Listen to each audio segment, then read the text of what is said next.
Hi, I'm your host, Bowen Xiao. Recently, the United States is ramping up its efforts to combat Chinese espionage and influence on college campuses. It comes as the administration is using an all-of-government national security approach to counter Chinese Communist Party infiltration. The controversial Chinese-backed Confucius Institutes are especially under scrutiny over concerns it pushes propaganda and restricts freedom of expression in U.S. classrooms. Meanwhile, a number of high-profile speakers, including National Security Advisor Robert O'Brien and FBI Director Christopher Wray, have given highly critical and lengthy speeches criticizing China. These speeches were unprecedented in their scope. The U.S. State Department has drafted a letter urging colleges to review their relationships with Chinese-backed Confucius Institutes and to move quickly to guard against the Chinese regime's theft of U.S. research. The call was made days after the department designated the Confucius Institute U.S. Center a Chinese diplomatic mission, a move that restricts its operations in the United States. CIUS is a Washington-based organization that promotes and supports Confucius Institutes and classrooms in universities and schools across the country. The programs, funded by the Chinese Communist Party, have attracted growing scrutiny over concerns that they spread Chinese propaganda and restrict freedom of expression in U.S. classrooms. According to education advocacy group National Association of Scholars, there are currently 75 Confucius Institutes within U.S. universities. On August 18th, Keith Kroc, Undersecretary for Economic Growth, Energy, and the Environment, wrote in a letter to the Board of Directors of U.S. universities and colleges stating, "While ostensibly intended to teach Americans about Chinese language and culture, they also exert malign influence on U.S. campuses and disseminate CCP propaganda." Kroc said there is mounting evidence that the institutes advance the regime's influence on college campuses by providing institutions with financial incentives to abstain from criticizing PRC, People's Republic of China, policies, putting pressure on faculty to self-censor, monitoring overseas students for loyalty to the party, and undermining freedom of expression by disrupting campus events deemed controversial to the CCP. He asked the university boards to examine carefully the activities of Confucius Institutes on their campuses to ensure academic freedom isn't being undermined. The official also called on colleges to protect themselves from the CCP's efforts to steal U.S. intellectual property through its state-backed recruitment plans. Kroc said the regime has more than 200 such programs, which aim to lure foreign experts to work in China, facilitating the transfer of U.S. research and know-how to the country. He wrote, "For the CCP, international scientific collaboration is not about advancing science, it is about advancing the PRC national security interests." Kroc said universities should take more action to vet academics for financial conflicts of interests and whether they receive funding from China. In May, the Trump administration also banned granting visas to Chinese graduate level or above students affiliated with institutions that support the People's Liberation Army in a bid to prevent U.S. research from being used to advance the regime's military. A recent report by Stanford University's Hoover Institution found that the U.S. academic community has extensively collaborated with Chinese researchers affiliated with the PLA, which has potentially fed into the regime's defense research and weapons development program. Today we have Brian Kennedy on the show to talk about the threat Chinese influence poses in the United States. Brian is currently the chairman of the Committee on the Present Danger of China and also the author of Communist China's War Inside America, available on Amazon now. Hi Brian, thanks so much for coming onto the show. Great to be with you today. We know that China has a number of state-backed programs that aim to facilitate the transfer of U.S. research into their country. So Brian, how did the U.S. allow Beijing to infiltrate U.S. college campuses for so many years now? Well, of course, we were their friends, we thought, for so many years. We thought after and during the Cold War that we would come to some kind of an alliance with the People's Republic of China, that we would engage them economically, and that with the PRC, over time, we thought they would modernize economically, and that would lead to political liberalism. And so when we had all those professors from China coming to our universities and Chinese students, we didn't think anything of it. We thought over time China was going to become a free and democratic country. Well, it turns out over time, as we know, the Chinese Communist Party has become ever more influential and powerful and dominant, really, in the life of China and the Chinese people. The Chinese Communist Party, as you well know, runs China. It also runs all those people who are coming to the United States. And so Americans thought they were inviting friends over. It turns out they were inviting people who have, in their own minds, the interest in making war with the United States. And so even though we invited them as friends, they've turned into, unfortunately, people who themselves, or at least their government, think of themselves as our enemy. And so it was with every best intention. I see. And on that note, do you believe that Confucius Institutes are a national security threat? Brian, how can we ensure that academic freedom will be continually protected? Well, academic freedom, you might ask, academic freedom for who? Academic freedom for Americans who are actually trying to learn things, or academic freedom for Chinese scholars coming to the United States? If you're a Chinese scholar coming from mainland China, you are, by law, under the PRC's 2017 national security law, you're required to provide intelligence to the Ministry of State Security. Under that law, each citizen will cooperate with the Ministry of State Security. And so it's very difficult to see how the United States, in our university, all of our universities and colleges, can allow Chinese professors and scholars to come here and not expect them to be mandated by the government to want to steal state secrets. That is what they're mandated to do by their government. And so it'll be near impossible for a Chinese academic to come here and expect really to have academic freedom.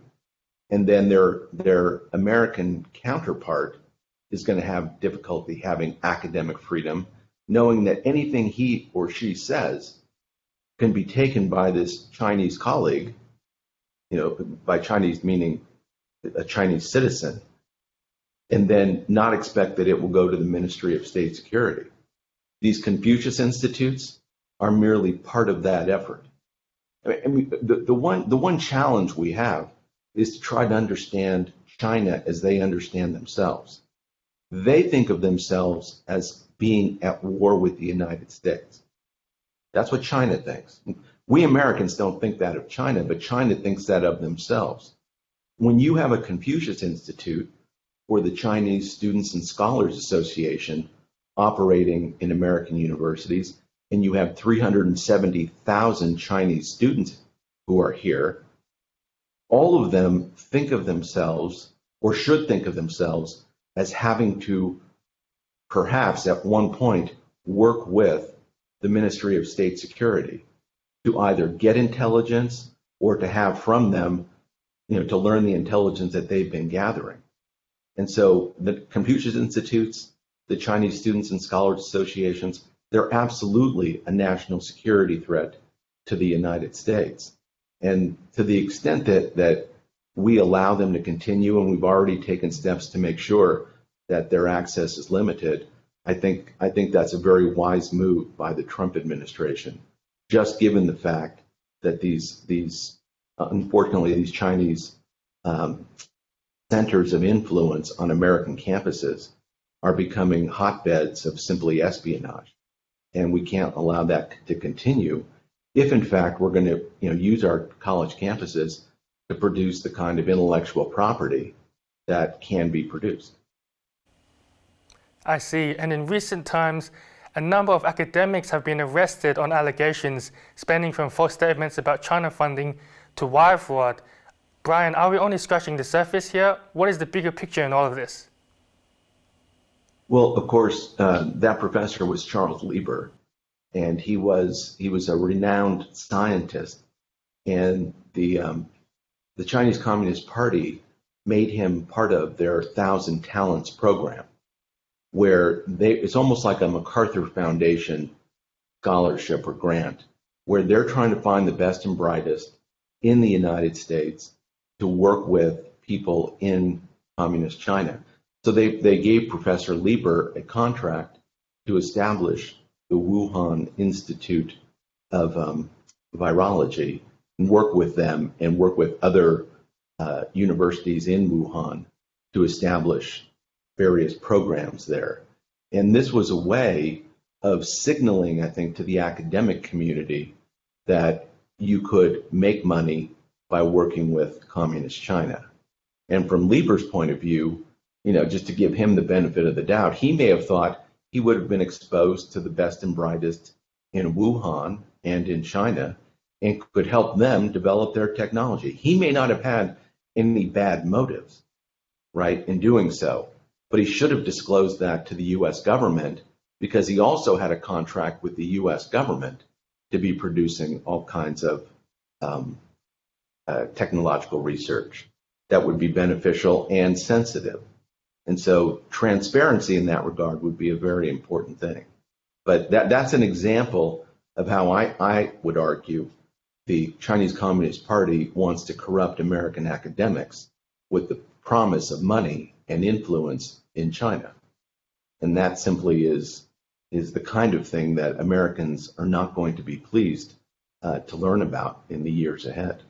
Thanks for joining us today, Brian. It was great listening to the insight you gave us on this very important topic. Great to be with you today. This month, in yet another indication of the Chinese Communist Party's brutality and tyranny, a number of petitioners in Shanghai were arrested or detained for simply appealing to the government about some of their concerns.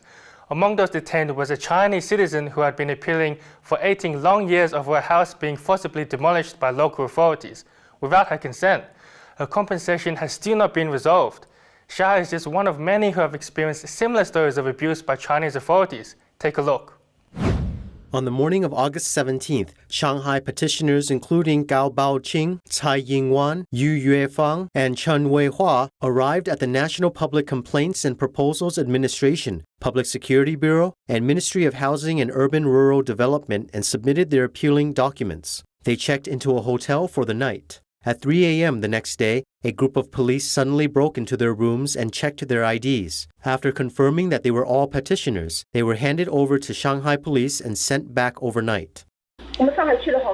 Many petitioners from Shanghai went to the National Public Complaints and Proposals Administration. Some of them went to the Public Security Bureau, and some went to the Ministry of Housing and Urban Rural Development. Because they couldn't go back home in time for that day, they stayed in a hotel after they returned from these places. They were going to register the next day because the epidemic had prevented them from doing so, but they have all been taken back to Shanghai. Yu Yuefang, a petitioner from Shanghai, indicated that they took the same train to Beijing with 50 to 60 other petitioners. And because they didn't sleep all night, about 36 of them stayed in hotels. Their identity as petitioners was reported since ID registration was necessary at hotels. As a result, many police came to arrest them in the middle of the night. We were staying at a hotel near Beijing South Railway Station when they came to search the rooms at 3:30 a.m. We were all woken up and sent home. Many petitioners slept on the streets and under the bridge due to the fear of staying at hotels. They are arrested immediately as soon as they check into hotels. Everyday people are being sent back home. Local police came to pick us up and warn us all the time. Ms. Shen from Shanghai said that she has been appealing for 18 years because her house was demolished without her permission by the local government. A few days ago, she was intercepted on the way to Beijing. The Shanghai staff in Beijing wanted to take her home and resolve her problems, but she refused. She indicated that she will never fall into that trap again and that she will go home by herself. She knows that every petitioner they bring back is jailed. Today, they picked up and arrested a big group of people from hotels and guest houses. If they did not listen, they would be dragged and detained. Now there is a meeting at Beidaihe. Going to Beidaihe may get us in trouble. Yu Yuefang also indicated that their houses were forcibly demolished by the government for many years now, and the issue of compensation is still not resolved. When the National People's Congress and the Chinese People's Political Consultative Conference were held in Shanghai in January, she was arrested for submitting her documents in Beijing and was detained for a month for a crime of provoking trouble. They are robbed of their assets and persecuted for appealing. And in a separate case this month, a veteran member of the Chinese Communist Party, Cai Xia, was expelled and punished just for speaking out and criticizing the government. Life under the CCP is just like this. No freedom of speech whatsoever. Xia, who has called the party, quote, a political zombie, also called the CCP a broken system that must be dismantled. One interesting point, she recently revealed that 60 to 70% of Chinese Communist Party members actually share her view as well. On August 17th, Cai Xia, a retired teacher at the party school of the Central Committee of the CCP, was expelled from the CCP and had her retirement benefits cancelled. She was once referred to as the Red Second Generation. Cai Xia, who has trained cadres for the CCP for nearly 40 years, said that she is happy to completely decouple from the gangster party. Party School of the Central Committee reported on August 17th that Cai Xia's speech has serious political problems and undermines national reputation. As a result, she was expelled from the party and her retirement benefits are cancelled. The report did not specify Cai Xia's remarks. On August 18th, on her new Twitter account, Cai Xia revealed the 3 reasons why the school punished her. These reasons are: 1. She wrote a short article discussing the Hong Kong national security law. 2. She mentioned "replace she" in her voice recording. 3rd, she participated in a petition that sues her compatriots in order to fight for freedom of speech.